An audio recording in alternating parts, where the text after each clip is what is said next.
Tribuners, sekarang saya berada di kantor Komisi Pemilihan Umum Provinsi Jawa Tengah.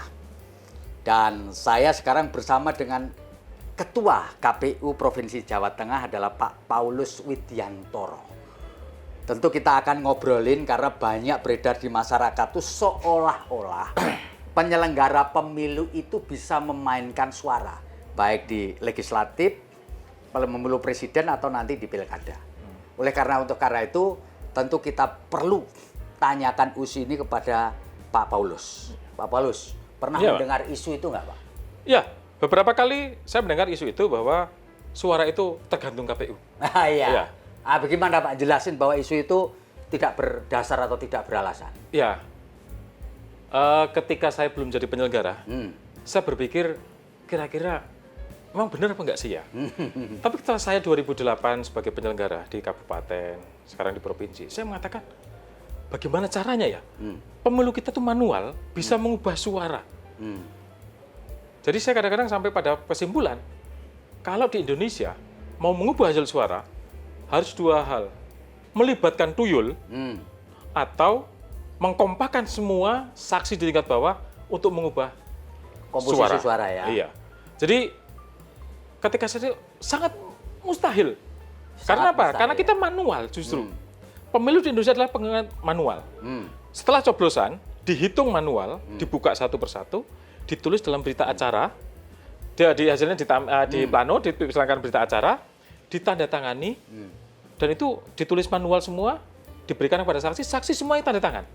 Dan saksi membawa pulang berita acara. Dan itu nanti akan dibawa ke tingkat pleno di atasnya, di kecamatan. Ketika di kecamatan, dibacakan lagi. TPS ini, partai ini, caleg ini dibacakan semua. Saksi juga pegang data. Maka tadi, kalau mau curang ya tadi, semua saksi kompak diubah, atau tadi ada tuyul. Ketika tidur, kita tahu di kertas kita berubah. Dari 17 menjadi 117 atau gimana. Pak Paulus, dalam pengalaman Pak Paulus sebagai penyelenggara pemilu, pernah nggak didekati orang yang kepingin suaranya diamankan supaya nggak dicuri oleh temennya sendiri atau orang dari partai lain? Gitu? Ya, pasti ada seperti itu. Sampai ngomong, saya katakan, nggak usah kamu minta tolong amankan suaramu. Tanggung jawab penyelenggara pemilu pasti akan mencatat apa adanya. Otomatis suaramu akan aman. Kalau kamu dapatnya 1000, ya pasti 1000. Tapi kalau kamu dapatnya cuma 10, ya pasti akan 10, tidak akan berubah. Itu yang saya tegaskan. Pak Paulus, mengapa sih masih ada saja caleg, tokoh masyarakat, bahkan politisi papan atas tuh masih mengatakan, menarasikan kalau dengan kalimat kalau pemilu fair, ya kan? Kalau pilkada jujur, berarti kan seolah-olah menuduh bahwa selama ini penyelenggara itu nggak jujur, nggak fair. Kenapa Pak menurut Bapak kok bisa muncul narasi semacam ini? Kalau analisis saya, yang pertama karena beliau-beliau ini kurang paham mekanisme yang di lapangan tingkat bawah. Jadi dia merasa seolah pemilu kita dihitung langsung ditabulasi pakai komputer. Yaitu yang katakan itu bisa diubah, bisa diacak. Gitu. Itu yang pertama. Yang kedua, biasanya yang mengatakan itu karena yang merasa suaranya kurang. Jadi dia merasa saya populer, seharusnya saya terpilih. Jadi orang tidak bisa membedakan popularitas dengan elektabilitas. Dia merasa saya disukai orang, saya dikenal orang. Otomatis saya akan dipilih. Padahal ini hal yang berbeda. Popularitas dan elektabilitas. Dua hal ini yang kadang-kadang itulah yang menjadi orang terus mengatakan, wah saya tidak pilih, berarti ada kecurangan ini. Karena seharusnya saya terpilih. Nek aku gak menang, berarti curangan gitu kan? Narasinya. Pak, kalau menurut pengalaman Pak Paulus selama ini, sebenarnya elektabilitas itu yang mempengaruhi apa aja Pak? Ya, jadi elektabilitas itu kan orang supaya pada putusan saya akan memilih misalnya. Saya akan memilih Paulus. Pertama, saya harus yakin dulu dengan kalau bahasa marketing adalah brand equity-nya. Ekuitas mereknya Paulus. Jadi Paulus itu punya ekuitas. Nama Paulus itu punya ekuitas. Dan apa sih yang mengaruhi ekuitas? Kalau saya melihat ekuitas itu dipengaruhi oleh namanya adalah pertama brand personality. Personal merek lah. Personal diri merek orang itu ya. Dan kedua adalah upaya kampanye. Jadi pengenalan ke masyarakat, sosialisasi apa kampanye apapun namanya itu. Kalau bahasa marketing adalah promosi. Jadi promotion dan brand personality Tapi itu memang mempengaruhi. yang promosi tidak harus orang itu sendiri kan, Ya, bisa bisa timnya orang, kan. bisa tim. Karena ada orang Pak, nggak pernah nongol di Ya. lapangan, nggak pernah kampanye pribadi, tapi Tapi suaranya melebihi BPP. Ya, karena ada tim yang bergerak pasti. Ada tuyul yang bergerak gitu ya kan. Ya, kalau tuyul tadi kan saya analogikan tuyul saya dalam pengubah suara. Beliau bukan itu. Tetapi pada orang-orang yang bergerak untuk mengkampanyekan yang bersangkutan. Itu yang sangat luar biasa. Ya. Jadi dia sudah punya brand equity. Ya. Ya. Pak, ini pertanyaan saya yang menggelitik Pak begini. Apakah logistik, entah itu dalam bentuk uang, barang itu mempengaruhi elektoral seseorang, Pak? Mempengaruhi kalau saya, Ah. tetapi bukan yang utama. Oh, bukan yang utama. Tetapi itu mempengaruhi. Karena kalau kita bicara, logistik adalah sebagai biaya politik yang memang harus keluar.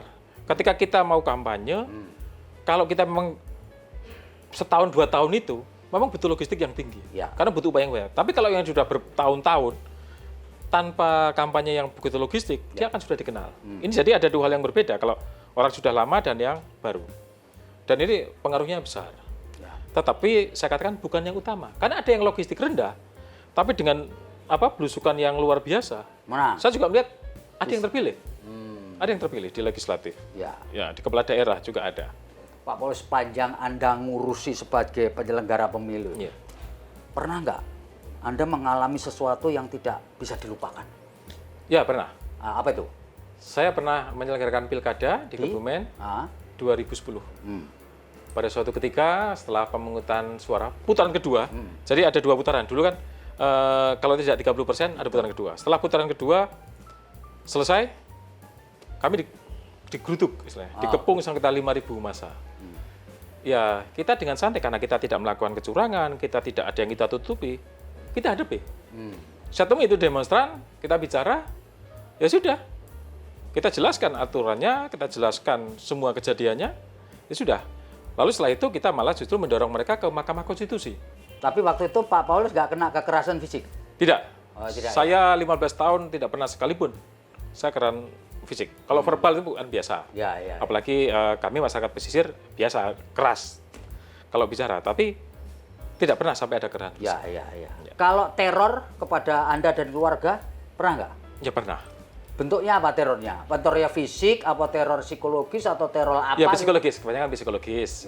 Ya kalau bisa dipercaya tidak percaya, itu akan selalu ada gangguan-gangguan yang tidak kelihatan. Tetapi ya karena saya termasuk orang yang beriman, ya saya tidak memperhatikan seperti itu. Kalau keluarga pernah nggak bilang, Pak udah usah ngurus-ngurusi gituan Pak, gitu. Cari yang lain aja itu pernah nggak Pak Situan Pak? Kebetulan nggak, kebetulan anak dan istri mendukung karena ini minat dan hobi saya dari waktu kuliah. Soulnya di situ. Soulnya di situ dari waktu kuliah. Ya. Pak, sekarang ini banyak orang memberikan narasi bahwa bakal calon presiden itu curi setat kampanye. Ya. Menurut pendapat Pak Paulus, si A, Pak Anies mulai keliling-keliling, Pak Ganjar keliling-keliling, Pak Prabowo keliling, bisa nggak itu disebut sebagai curi stat? Pertama, sekarang belum saatnya ada pencalonan. Jadi belum punya calon presiden Indonesia, saya katakan. Karena belum ada pendaftaran. Jadi mereka-mereka itu belum punya nomenklatur sebagai capres? Belum. Oke. Jadi orang yang mengatakan besok akan mencalonkan jadi presiden. Kalau menurut bahasa saya seperti itu. Belum ada calon. Jadi boleh? Ya, sebagai masyarakat mengklaim, bahkan misalnya saya, Paulus misalnya, saya calon presiden Indonesia. Itu juga boleh-boleh saja. Sepanjang mentaati aturan-aturan lain. Karena aturan pemilu mereka belum masuk. Ya, jadi aturan rule of the game pemilu belum bisa dikenakan ke mereka? Belum dipisahkan, karena mereka bukan peserta. Belum peserta. Belum ya? Yang kedua, ini belum masa kampanye. Jadi? Ya, jadi kan belum masa kampanye. Jadi memang itu belum bisa tindakan itu tidak disebut sebagai kampanye? Belum sebagai kampanye. Silaturahmi politik ya, aja silaturahmi gitu. politik. Tinggal adalah etika dan aturan umum. Kalau etika gimana tuh? Ya, kalau etika misalnya penggunaan tempat ibadah, lembaga pendidikan itu kan tidak etis untuk kampanye kan. Kalau sekarang ya boleh tapi tidak etis. Karena kalau di kampanye tidak boleh. Tapi ini kan belum kampanye. Jadi kalau masuk ke masjid, masuk ke gereja, masuk ke pura boleh aja. Itu boleh, tetapi kalau kampanye sekarang mereka mengklaim saya calon presiden, saya minta dukungan di hal seperti itu, itu belum saatnya. Secara etika belum. Tapi kan nggak bisa diapa-apain kan? Ya, kalau tindakan, karena mereka belum peserta pemilu. Nah, itu yang dua hal, karena kami belum punya calon presiden, kita belum punya. Ya. Yang kedua, ini belum masa kampanye, sehingga ya memang KPU belum bisa terlalu bertindak ke sana. Jadi belum bisa diapa-apain gitu ya? Ya, belum. Ya. Ini pertanyaan terakhir Pak Paulus. Ini kan pendaftaran untuk caleg kan sudah dilakukan. Sudah. Partai sudah dinyatakan yang lolos verifikasi ABCDE. Ya. Terus apa yang tidak boleh dari yang mereka lakukan? Sosialisasi kan katanya Ya, boleh. Ya. Lalu kalau sosialisasi boleh tapi nyebut nomor nggak boleh, ya apa sih? Ya, jadi kalau sosialisasi boleh. Yang disosialisasikan pertama, gambar, nomor urut, nama. Oh, gambar, Parpol, nomor urut, nama. itu boleh. Ya. Lalu pengurus parpol, Nah, ketua sekretaris bendahara, itu boleh. yang nggak boleh? Visi misi boleh. Oh, visi Yang misi belum boleh. boleh adalah ajakan. Ajakan untuk memilih. Memilih partai ini, itu yang belum. Jadi inilah bedanya sosialisasi dengan kampanye. Ya. Lalu kalau caleg, sekarang kan kita belum punya caleg, masih bakal caleg. Berarti masang baliho gambar saya Feby Mahendra Putra partai ini nggak apa-apa? Itu yang saya katakan belum boleh. Oh, belum boleh ya. Karena belum ada caleg sekarang, Pak. Ini baru ada bakal caleg. Jadi bakal caleg ini nggak boleh. Belum boleh. Jadi yang Masang boleh foto itu nggak boleh? Yang boleh masang foto adalah ketua sekretaris bendahara DPC. Dari partai. parpol. Iya. Oh. Itu dengan gitu parpolnya. ya. Ini sosialisasi makanya. Jadi kalau ada orang masang foto sebagai bacalek, lalu KPU mau ngapain? Dicopot? Ya, itu kan kewenangan karena tadi saya katakan, mereka belum bagian dari penyelenggaraan pemilu. Jadi KPU belum punya tangan ke sono? Belum punya. Kalau kita mau tindak atas nama apa? Dia kan bisa mengklaim, saya kan orang pribadi. Oke. Bersilaturahmi dengan mengatakan saya besok akan nyalek. Belum tentu mereka nanti lolos ketika ini kok. Dan bisa jadi diganti karena partainya kan masih punya kewenangan sampai dengan. Berarti yang boleh nyopot siapa tuh? Satpol PP Satpol karena PP. nggak bayar pajak itu? Iya. Secara umum sih misalnya ada artis masang gambar, kan juga boleh. Ya, asal bayar pajaknya. Asal bayar pajaknya. Jadi pakai ketertiban umum. Perda ya. Perda. Apakah bayar pajak? Adakah bayar retribusi? Apakah ada perizinannya? Tapi secara etika sebenarnya nggak boleh. Ya belum karena mereka apalagi yang mengklaim caleg ya. Karena kita belum ada caleg. Ya, caleg ya. nanti baru tanggal 3 November. Sekarang baru bakal caleg. Ya, jelas Pak. Ya. Tribuners, demikian ngobrol kita dengan Ketua KPU Provinsi Jawa Tengah, Pak Paulus, yang tadi menurut saya sih penjelasannya clear ya Pak ya. Ya. Ya, semoga nanti pemilu 2024 bisa terselenggara secara baik, penuh sukacita Pak ya. Iya. Ya.